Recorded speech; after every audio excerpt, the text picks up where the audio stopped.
And then you cover your bracket. All booked. LA, here we come.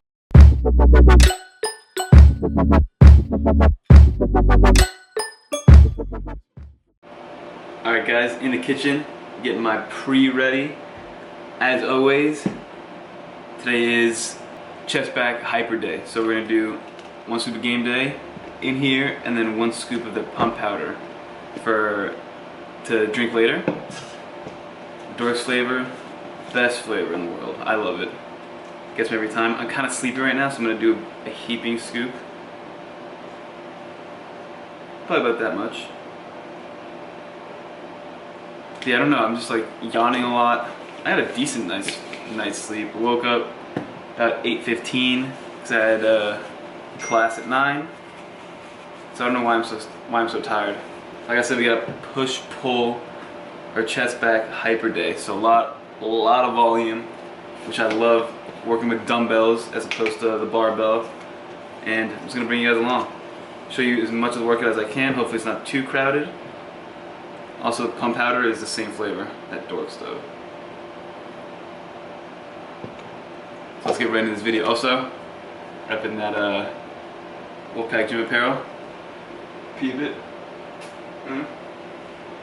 As always, save you some dollar bills. Fat Dudes 10 at checkout. Another beautiful day here in Florida.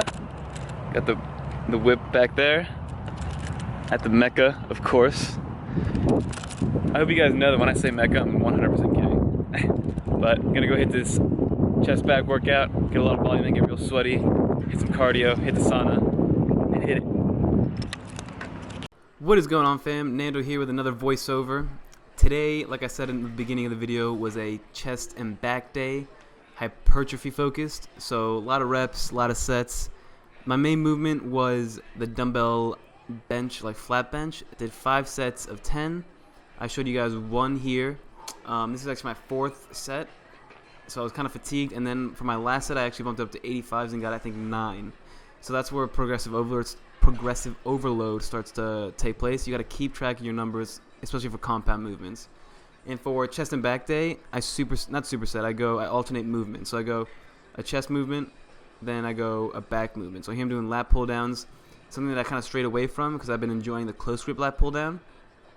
As you guys can see, the motion speed stays consistent the entire time, and I'm kind of swaying a little bit, but you guys will see that it's controlled. It's just so I can get more of an angle to clench my lats and pinch my back. So it felt really, really good. And then this last one felt amazing. Then I went on to do 4 sets of 10 on incline dumbbell, working with 70s here. You guys will see that my form kind of breaks down because this is my last set. So form does break down the more tired I get.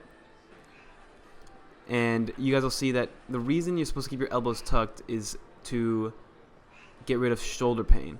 But if you do flare your elbows, you're able to move more weight, but it is not good for your shoulders.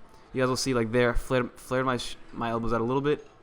This might be the last one. See how I'm flaring out, and that's not good for the shoulders. In the short term, it'll help you move more weight, but long term, you're gonna start getting some pain and discomfort. Then I did the close grip lat pull down, which again is right now my favorite back movement.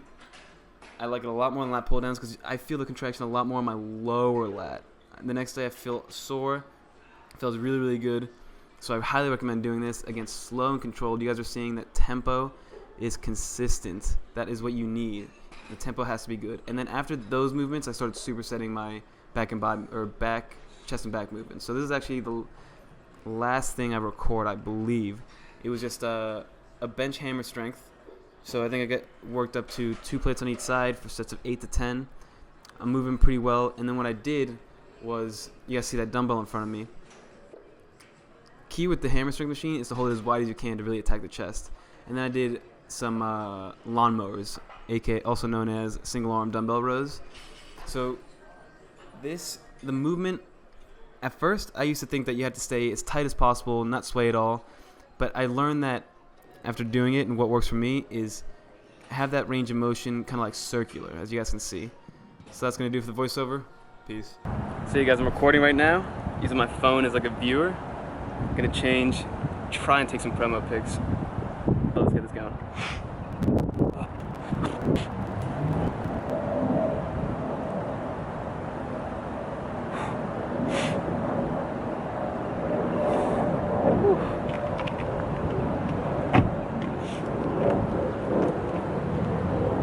Yeah. Gonna get some pics in here and kind of go from there, guys. Let's get it. So 4:16, first meal of the day. Got 10 ounces of 99.1, 2 servings of lettuce, and 2 servings of that Boathouse blue cheese. So keeping it pretty light right now, because something I want to talk about is how to track alcohol consumption. So if you're like most people, on occasion you will be consuming some sort of alcohol at some point. And a lot of people have asked me, oh, you go to school, isn't there like a lot of influence, and do you drink, blah, blah, blah, all this stuff. And I do from time to time.